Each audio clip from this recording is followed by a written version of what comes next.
Баланы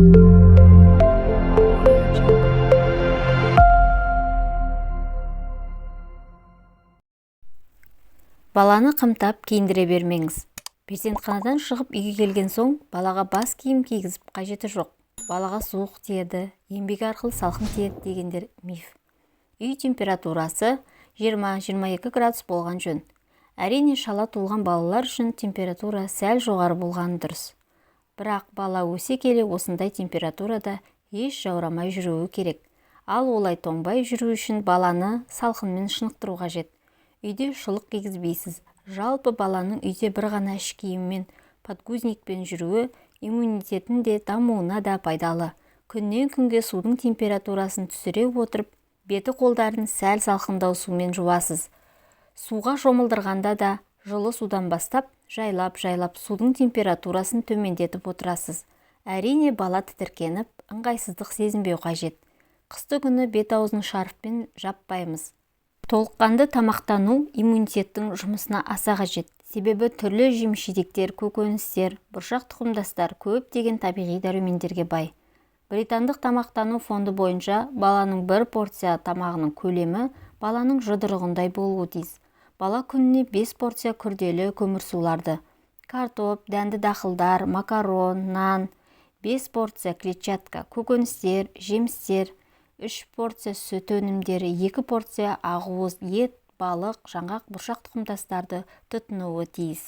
Ұйқы мен күн режимінің дұрыс болуы өте маңызды. Бала өз жасына сай ұйқы ұзақтығы мен уақытын ұйықтап жүруі керек.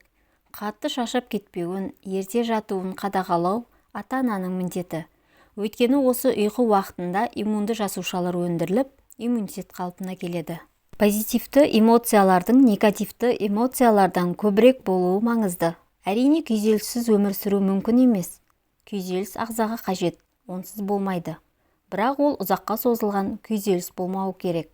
Мысалы, үйдегі ата-ананың ұрысуы, үйдегі зорлық-зомбылық, мектептегі буллинг баланың жүйке жүйесіне әсерін тигізбей қоймайды.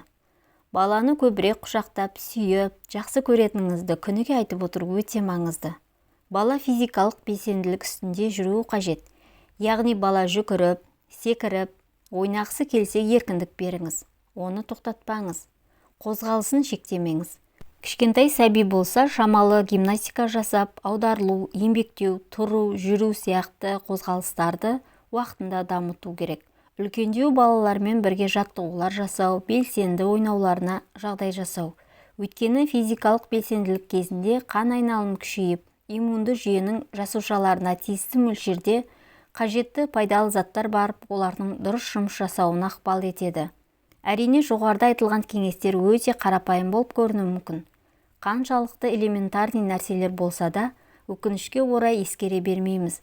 Өйткені ата-аналар балаларының иммунитеті бір мезетте мықты болып, өмір бойы солай мықты болып тұру үшін деп сырттан бір сиқырлы дәрумен іздеп тұрады. Құрамында С, Е дәрумендері бар тағамдар, омега-3 майлы қышқылдары мен пробиотиктер бала иммунитетінің күшеюіне жәрдемдеседі. Ол үшін қантты пайдалануына шектеу қойыңыз. Қант және өзге де тәттілер иммунитет жүйесін бұзады. Сондай-ақ баланың гипербелсенді болуына әсер етеді, әрі баланың ұйқысын бұзады.